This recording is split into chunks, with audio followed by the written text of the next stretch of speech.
Blog Talk Radio. Good morning.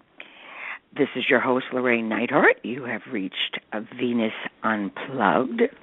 What we're doing for the next couple of, probably it's going to wind up being months.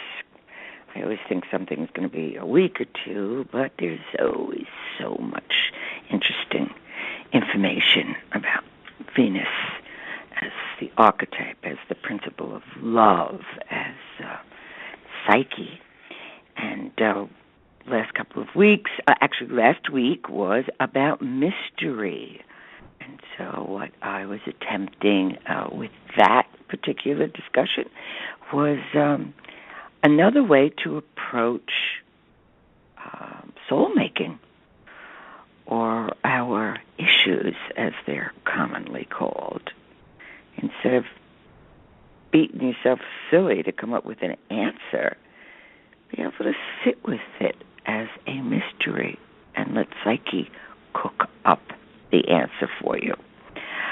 Because Psyche is running the show anyway. So I hope you got some gold out of that talk. If not, listen to it again, because there's some gold in there. So what I'd like to look at, the last couple of weeks with everything that's been going on in the world, both internally and externally, there's been a lot of depression, and depression always offers a gift. If we can allow ourselves to go with the depression. No one dies from a depression. They may die from other things, but not the depression. That's Psyche's way of pushing us down so that we don't really have the answer. But it has a gift for us. So I want to read one of my favorite little stories, and I just found it in this book, Owning Your Shadow by Robert Johnson, and he talks about my favorite story, and I'm going to read it right now. And it was said that Dr. Jung's favorite story went something like this: the water of life, wishing to make itself known on the face of the earth, bubbled up in an artesian well and flowed without effort or limit. People came to drink of the magic water and were nourished by it, since it was so clean and pure and invigorating. But humankind was not content to leave things in this state of Eden. Gradually, they began to fence the well and then charge admission and then claim ownership of the property around it, and made elaborate laws as to who could come to the well. And they put locks on the gates, and soon the well was the property of the powerful and the elite. The water was very angry and offended. It stopped flowing, and it began to bubble up in another place. The people who owned the property around the well, the first well, were so engrossed in their power systems and ownership that they never did notice that the water had vanished. They continued selling the non-existent water, and few people noticed that the true power was gone. But some dissatisfied people searched with great courage and found the new artesian well. Soon that well was under the control of the property of owners, and the same fate overtook it. The spring took itself to yet another place, and this has been going on throughout recorded history. So this is a very sad story, and Jung was particularly touched by it, since he saw how a basic truth can be misunderstood and subverted into egocentric playthings. Science and art, and particularly psychology, have suffered from these dark processes. But the wonder of the story is that the water is always flowing somewhere, and is available to any intelligent person who has the courage to search out the living waters in its current form. So water often is used as a symbol for the deepest spiritual nourishment of humanity, and it's flowing in our time and in our history, and as always, for the well it's faithful to its mission, but it flows in some very odd places. It often ceases to flow in accustomed sites and turns up in some of the most surprising locations, sometimes just in your own backyard or bedroom or in that beloved. But thank God the water is always there. So part of the Venus energy, or the energy of Psyche, in this case Venus in terms of relationship, the beloved other, and it could be the beloved other within, because that is equally, hopefully, the grand love affair of your lives, because when that love happens within ourselves, we do not burden the other person or other people that we love. Because we do have a tendency, particularly in modern world, to think, falling in love is one thing. That's kind of an archetype of leisure. Staying in love, actually becoming love, so that we are in the state of loving, and that means shadow and light. It's that all the happiness and goodness. Love is fierce and wild, as the heart and the soul is. And there are many states of consciousness that we go through, particularly when we love, because in the state of loving, when our fantasies are not fulfilled or our needs are not fulfilled, or we project our shadow onto the other or to the situation, it triggers a lot of internal growth. And so we know that internal growth is taking root when we fall into a depression. It's just suddenly we wake up and there it is. Or we can kind of feel it coming on. It's like a little malaise, or just like, wow, something's kind of out of sorts. But if we would learn to relate to it, not panic, and just go, I'm getting calling into the chambers of the heart, and I need to listen and observe my dreams, not the self-talk, You see, because really learning and understanding how to think, it's very difficult. And so that's why most people just judge. They're not thinking, they're judging. So in the grand love affair of this life and others that we meet and objects that we love and animals that we love, and in the not loving, this is the story of our growth, of when some complete and utter stranger enters your field of energy, and you're never the same. Whether it works or it doesn't work, you're never the same. And that's what's so extraordinary and at times addictive, because people can get addictive to love. Okay. But it brings up these tremendous upheavals.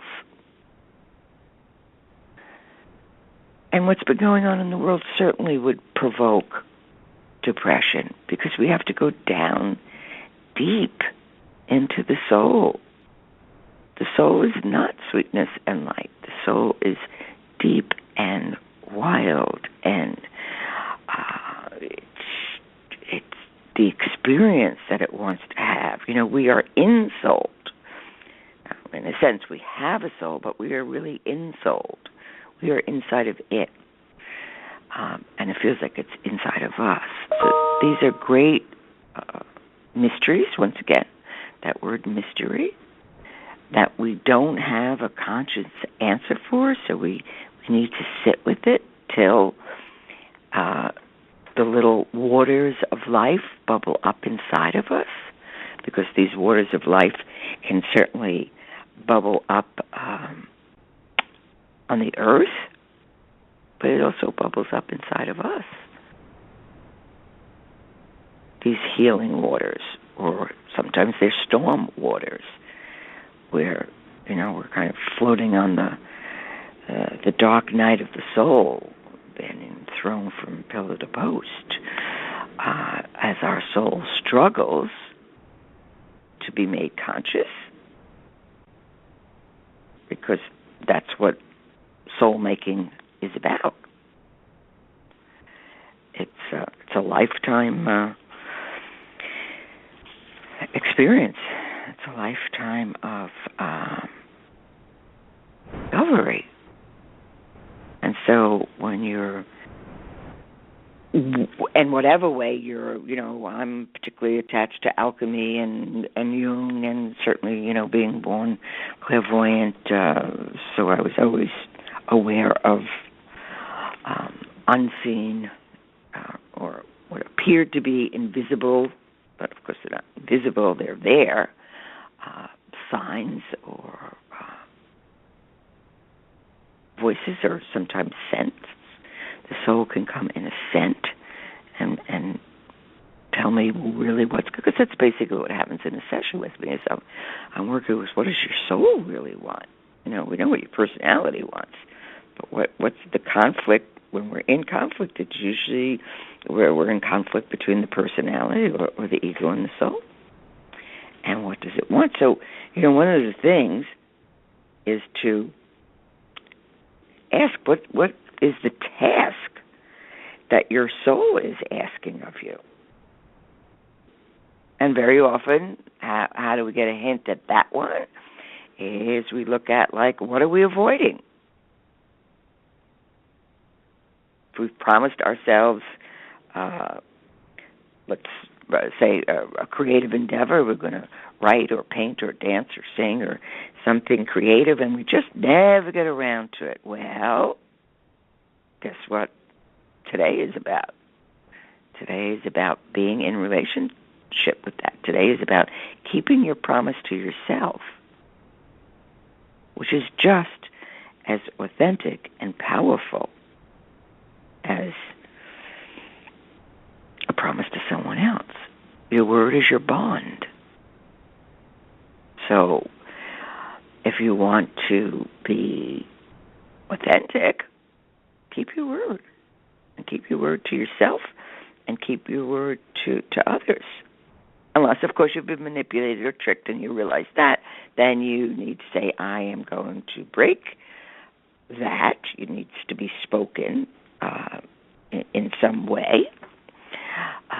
That no, I realized that was a manipulation, and I would be dishonoring myself and my soul and my truth, and certainly dishonoring the other person for allowing them to manipulate you.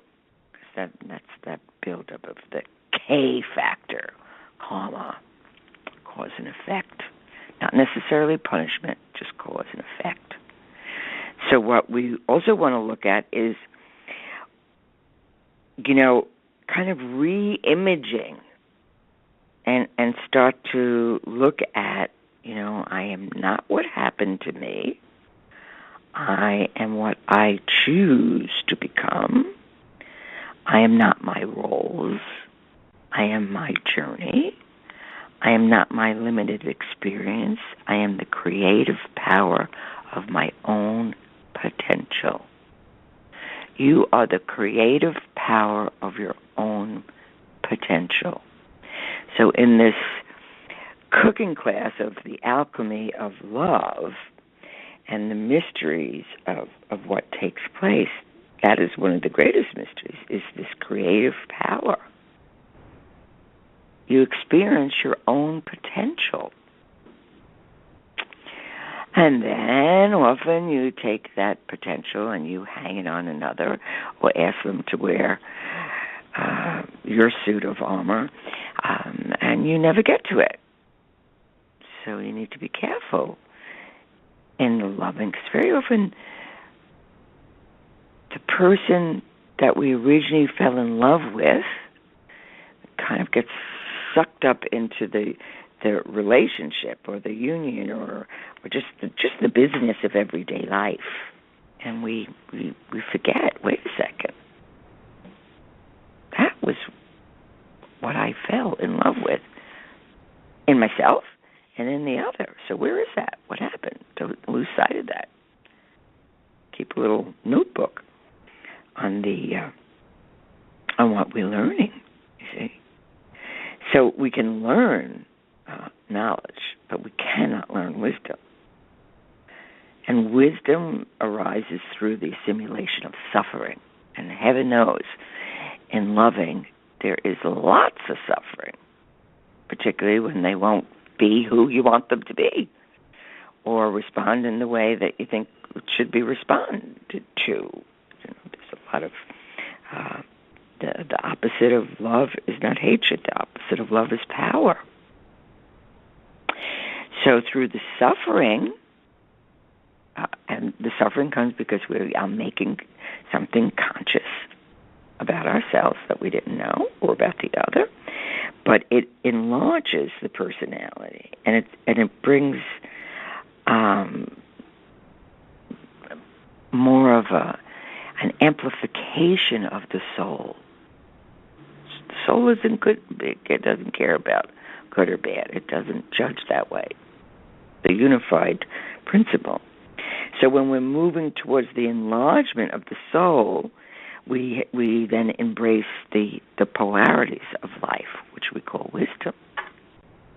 And so tears and sorrow and disappointment, they're bitter. But wisdom is the comforter in all psychic suffering. And out of the bitter tears, the salted experience, wisdom is born. Or we can call it experience. Or instinct. It becomes instinctual. We're saying, nah, I don't think so. And if we're very, very fortunate, we're born with common sense, which is rare. But, so, there's an old saying, and this old saying has it that religion is for those who are afraid of going to hell, and spirituality is for those who have been there. But soul-making is for those that know the difference. And so that's what we're exploring here. The fullness of psyche and Venus and Eros. Eros is the kind of like the gravity of love. Eros is in everything. And when we are struck by one of the arrows of Eros or Cupid, we fall in love. We fall into an archetypal seizure. Now, when there's depth to that fall and something truly transformational is within both people, then it moves past the fall in love stage, the projected stage, because that's the first level of these mysteries of loving. How could this absolute stranger be as perfect? Well, give them 6 months and you'll see what you've got. And it won't be perfect, but it will be real. And if it's real and people are willing to become and grow into, let's say, the highest form that they're capable of being. A lot of things people miss in relationship is good manners. People forget their manners. They forget the etiquette. I mean, culture creates etiquette because you're not allowed to shoot one another at the dinner table. So once we got that one clear away, People still do it. They do it verbally, which is unfortunate, but even that needn't be allowed. We're here, we're in taking the sacred meal or a cup of tea or the place of conversation and union. Be able to contain yourself. It may be your truth, but it may be the wrong moment to express your truth, or you may need to give it 72 hours and cook your truth so that it can come out in a way that isn't brutal, because even if it is true, you're killing the person, so it's not going to do anybody any good. It's certainly not going to do you any good. So that's part of this, in a way, this story about these waters of life. Where do the waters in life need to or want to come up inside? Just bubble up. And like it says in the little story, the waters got angry. And the waters of life are also our feelings. And our feelings are what we value. The emotion is the energy attached to the feeling. But what gets heard or invoked or evoked is our value. And we may not know that we value something until we feel the hurt. And then it's natural to express to the beloved, oh, you've hurt me. But that's our emotional reaction. What was truly hurt? What value was hurt? So we need to do a little homework, and we need to start to understand, wait a second, what really got hurt was abandonment issues, or what got hurt was feeling disrespected. What do we value? What is important? An extrovert would feel hurt if you don't want to go out and, play in the big world. And if you're an introvert, that can be certainly disconcerting to an extrovert. And vice versa. To an introvert who needs to be still and quiet, that can feel like a punishment to an extrovert. Why are you so withdrawn? And the introvert is not withdrawn. They're just still. And they go within themselves because they've got to find that answer within themselves, where the extrovert finds it in the world. And so that's it's a good start in a relationship, and start to understand, wait a second, is this first yourself, are you introverted or extroverted by nature? And introvert doesn't mean that you're shy or you don't have a personality. It just means, no, I've got to go in first. Introverts usually, let's just say you'll call and say, hey, you want to go to the movies? And the first, no. That's their first response. But if they know they're an introvert, they say, give me 15 minutes. Let me think about this. Because they don't know. Because the answer's inside. Ask an extrovert, say, yeah, let's do a double feature. And there's 3 great movies I want to see, and we'll go all around the city. They'll spend the whole day doing that. Not the introvert. So they're 2 completely different ways of approaching life, and you're kind of born that way. Not something you learn. I mean, the extrovert needs a little more introversion, needs to be still every now and again. And certainly the introvert needs to run around and just do things for the sake of doing them. And that's a lot of what happens in relationships, are the conflicts that happens in the love, in this great mystery, this great space of unknowing. And also, why do people want to know someone so quickly? So that they can forget them and act like, oh, I know that person. Like there's no more effort. Every day there's an effort. Every day in every way there's an effort to know yourself and to know the beloved. And I think that's why people get bored in relationships, or, disengage is because they think they know the other. The beloved is always a stranger on some level because we don't even know ourselves, let alone another person. We may know certain reactions or habits that person has. We don't know necessarily their secret world. That's why, 7 people can meet you and give 7 different descriptions because they see it completely differently. So when we're working with these waters of life that want to spring up inside of us, what is it that wants to come up?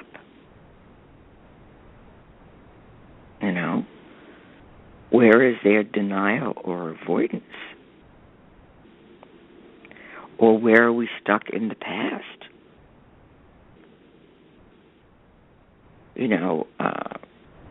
Man knows what is wrong in the world is what is wrong within himself. And, if we learn to deal with our own shadow, we have done something very real for the world. That's what wars and all this opposition and stuff is about. It's shadow. It's all shadow working out shadow stuff. We see it in the eyes of the enemy. No, it's an aspect of yourself. That's why, individuation or working on your own wholeness is the greatest effort anyone can make towards contributing to world peace. Because you don't, or if you do project your shadow onto something, you know what you're up to. It's like, oh man, I don't want to hold this, so let me see it in somebody else. And we do need to see it in something else so we can get a sense of how it's working and what's operating, but we don't keep it that way. We understand, no, this is a part of our own psyche that we need to clean out. The divine is the divine. The difference in our relationship and our images and our experience with the divine, that's up to the people or the culture or how things are developed. But in the 21st century, we can start seeing, wait a second, this world, I think one of the greatest issues that are going on in this world right now is lack of true leadership. Somebody just projecting shadow and saying what the enemy does, that's not leadership. That's gossip. That's bullshit is what that is. We need to be led out of our ignorance and start to understand what is really taking place and not be the pawn of somebody else's beliefs, but your own. So take this little story with you and see where the waters of life want to bubble up or where you've seen them dry up. It can also happen in conversation. You can have this really fabulous conversation. That's another thing. When was the last time you had a real conversation that stayed with you for a couple of days and you thought about it and you mused on it, may even send a few emails back and forth? That's the waters of life. That's what love is. I think maybe me being a Gemini, but you have to have a conversation for the rest of your life if you're going to be with that person. And that's what makes it interesting. To be able to contain and muse and talk and wonder and fight and love and be and not be and just be absolutely accepting of the complete otherness. As a woman, men are completely other. And when we're comfortable with the not knowing, it can be delightful because the ego doesn't have to know. And With men, it's like, they just shake their head and go like, wow, can't live with them, can't live without them. So that's their way of accepting. And so let's find the waters of life today and every day, and have an absolutely fabulous, fabulous Thanksgiving, and share. So till next week, and maybe next week we'll talk a little bit about the demon lover. Yay! A little bit of the demon lover. So until we speak to another again, if there's any questions, any subject matter you want me to explore, just, put it up on Facebook and let me know. Send me a note on Facebook, and either under Venus Unplugged or Llorraine Neithardt, and sign up for that. And thanks for listening, and have a glorious, glorious week. Bye-bye.